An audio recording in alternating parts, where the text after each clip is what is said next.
ലഹരി കേസിൽ അറസ്റ്റിലായ ഡെലിവറി ബോയ് ഇരിട്ടി പേരേട്ട സ്വദേശിയായ ജിജിൽ കുര്യാക്കോസിൽ നിന്നും നിർണായക മൊഴികൾ അന്വേഷണ സംഘത്തിന് ലഭിച്ചു. പിടിയിലായ 3 അധ്യാപികമാരും ലഹരി കച്ചവടത്തിലെ സാമ്പത്തിക ഇടപാടുകളിലെ ഇടനിലക്കാരായി നിൽക്കുക മാത്രമല്ല ലഹരി ഉപയോഗിച്ചിരുന്നതായും സൂചനയുണ്ട്. ഇതോടെ ലഹരി ഇടപാടുകളുടെ മുഖ്യ ആസൂത്രകനായ വയനാട് സ്വദേശിയെ കേന്ദ്രീകരിച്ച് അന്വേഷണം ആരംഭിച്ചിട്ടുണ്ട്. കേസിലെ മുഖ്യ കണ്ണി വയനാട് സ്വദേശിയാണെന്നാണ് സൂചന. ഇയാളെ ഉടൻ തന്നെ കസ്റ്റഡിയിലെടുത്ത് ചോദ്യം ചെയ്യാനാണ് നീക്കം.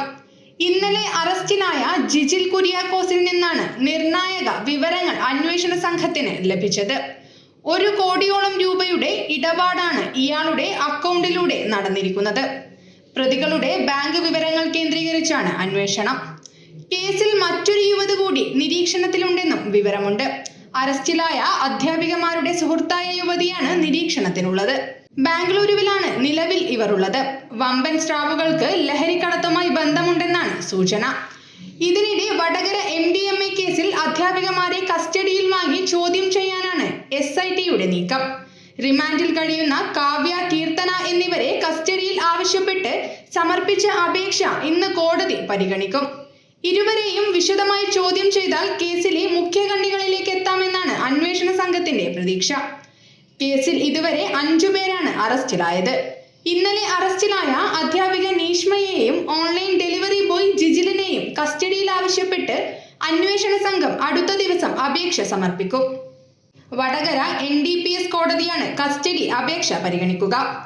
അതേസമയം കാവ്യയുടെ വിദേശയാത്രയിൽ അന്വേഷണം വേണമെന്ന ആവശ്യവും ഉയർന്നിട്ടുണ്ട്. BRC ജീവനക്കാരിയായിരിക്കെ അനുമതിയില്ലാതെയാണ് കാവ്യ യാത്ര പോയതെന്നാണ് ആരോപണം.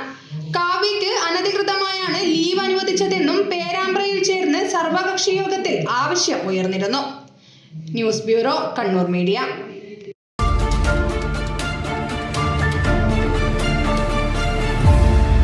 വിവാഹ പർച്ചേസുകൾക്ക് കുറഞ്ഞ പണിക്കൂലിയിൽ സ്വർണം മുൻകൂട്ടി ബുക്ക് ചെയ്യാൻ അഡ്വാൻസ് ബുക്കിംഗ് സ്കീം. പണിക്കൂലിയിൽ 50% വരെ ഡിസ്കൗണ്ട് നേടാൻ മൈ ഗോൾഡ് സേവിംഗ് സ്കീം. പണിക്കൂലി ഒന്നുമില്ലാതെ സ്വർണ്ണാഭരണം സ്വന്തമാക്കാൻ ഗോൾഡൻ പട്ട് സ്കീം.